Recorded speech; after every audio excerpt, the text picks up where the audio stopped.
Chapter 5. The Last of the Blind Man.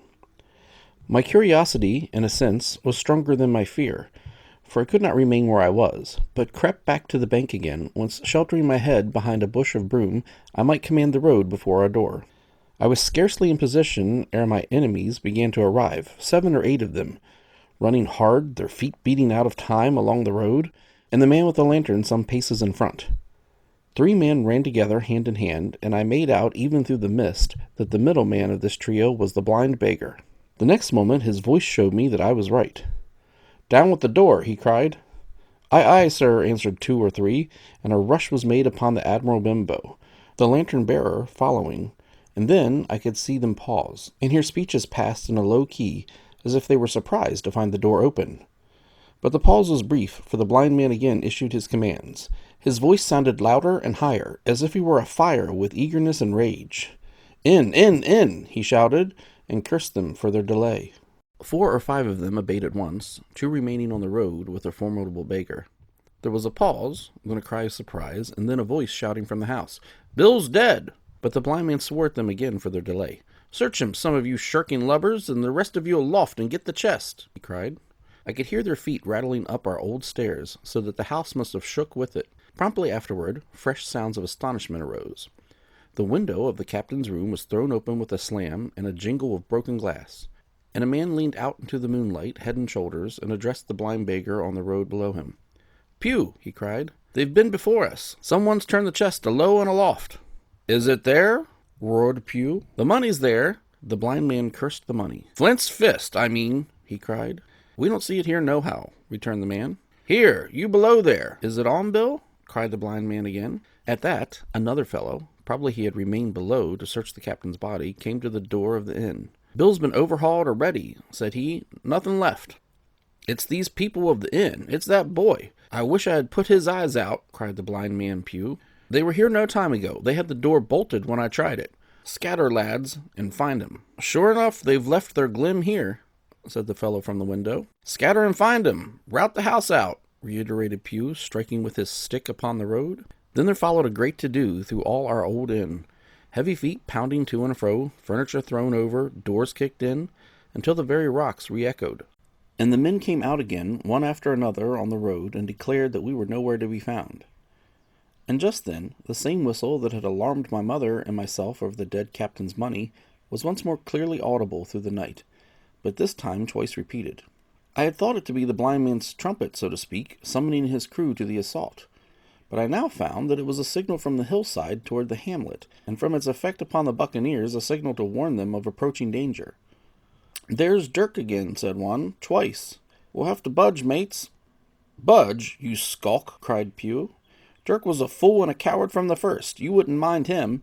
They must be close by. They can't be far. You have your hands on it. Scatter and look for them dogs."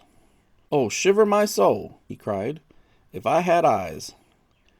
This appeal seemed to produce some effect, for 2 of the fellows began to look here and there among the lumber, but half-heartedly, I thought, and with half an eye to their own danger all the time, while the rest stood irresolute on the road. "You have your hands on thousands, you fools, and you hang a leg. You'd be rich as kings if you could find it, and you know it's here, and you stand there malingering. There wasn't one of you dared face Bill, and I did it, a blind man. And I'm to lose my chance through you?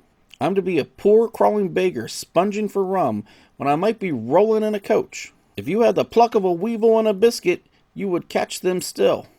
"Hang it, Pew, we've got the doubloons," grumbled one. "They might have hid the blessed thing," said another.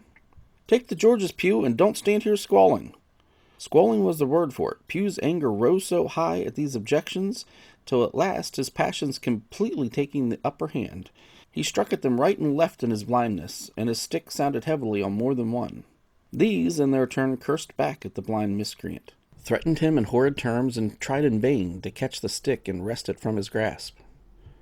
This quarrel was the saving of us, for while it was still raging, another sound came from the top of the hill on the side of the hamlet, the tramp of horses galloping. Almost at the same time, a pistol shot, flash and report, came from the hedge side, and that was plainly the last signal of danger, for the buccaneers turned at once and ran, separating in every direction, one seaward along the clove, one slant across the hill, and so on, so that in half a minute not a sign of them remained but Pew. Him they had deserted, Whether in sheer panic or out of revenge for his ill words and blows, I know not, but there he remained behind, tapping up and down the road in a frenzy, and groping and calling for his comrades. Finally, he took the wrong turn and ran a few steps past me toward the hamlet, crying, "Johnny, Black Dog, Dirk," and other names. "You won't leave old Pew, mates, not old Pew." Just then the noise of horses topped the rise, and 4 or 5 riders came in sight in the moonlight and swept full gallop down the slope. At this, Pew saw his error, turned with a scream, and ran straight for the ditch into which he rolled. But he was on his feet again in a second, and made another dash, now utterly bewildered, right under the nearest of the coming horses. The rider tried to save him, but in vain. Down went Pew with a cry that rang into the night, and the 4 hooves trampled and spurned him and passed by. He fell on his side, then gently collapsed upon his face, and moved no more.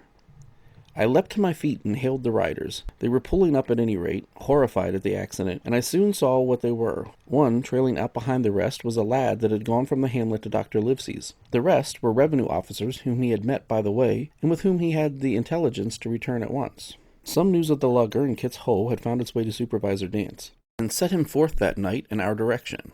And to that circumstance, my mother and I owed our preservation from death. Pew was dead, stone dead. As for my mother, when we had carried her up to the hamlet, a little cold water and salts, and that soon brought her back again, and she was none the worse for her terror, though she still continued to deplore the balance of the money.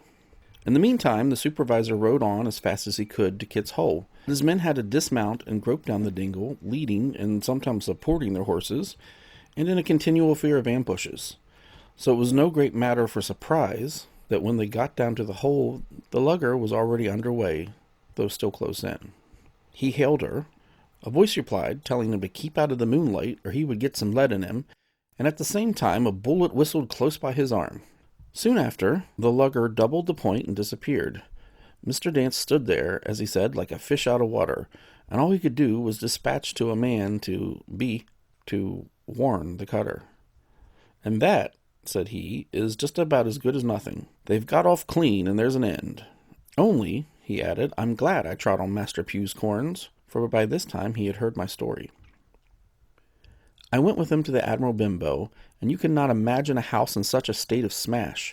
The very clock had been thrown down by these fellows in their furious hunt after my mother and myself, and though nothing had actually been taken except the captain's money bag and a little silver from the till, I could see at once that we were ruined.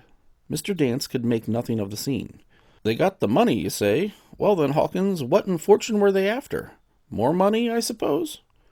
"No, sir, not money, I think," replied I. "In fact, I believe I have the thing in my breast pocket, and to tell you the truth, I should like to get it put in safety." "To be sure, boy, quite right," said he. "I'll take it if you like." "I thought perhaps Dr. Livesey," I began. "Perfectly right," he interrupted, very cheerily. "Perfectly right, a gentleman and a magistrate. And now I come to think of it, I might as well ride round there myself and report to him or squire. Master Pew's dead when all's done. Not that I regret it, but he's dead, you see, and people will make it out against an officer of His Majesty's revenue, if make it out they can. Now I tell you, Hawkins, if you like, I'll take you along." I thanked him heartily for the offer, and we walked back to the hamlet where the horses were. By the time I had told my mother of my purpose, they were all in the saddle. "Dodger," said Mr. Dance, "you have a good horse. Take up this lad behind you." As soon as I was mounted, holding on to Dodger's belt, the supervisor gave the word, and the party struck out at a bouncing trot on the road to Dr. Livesey's house.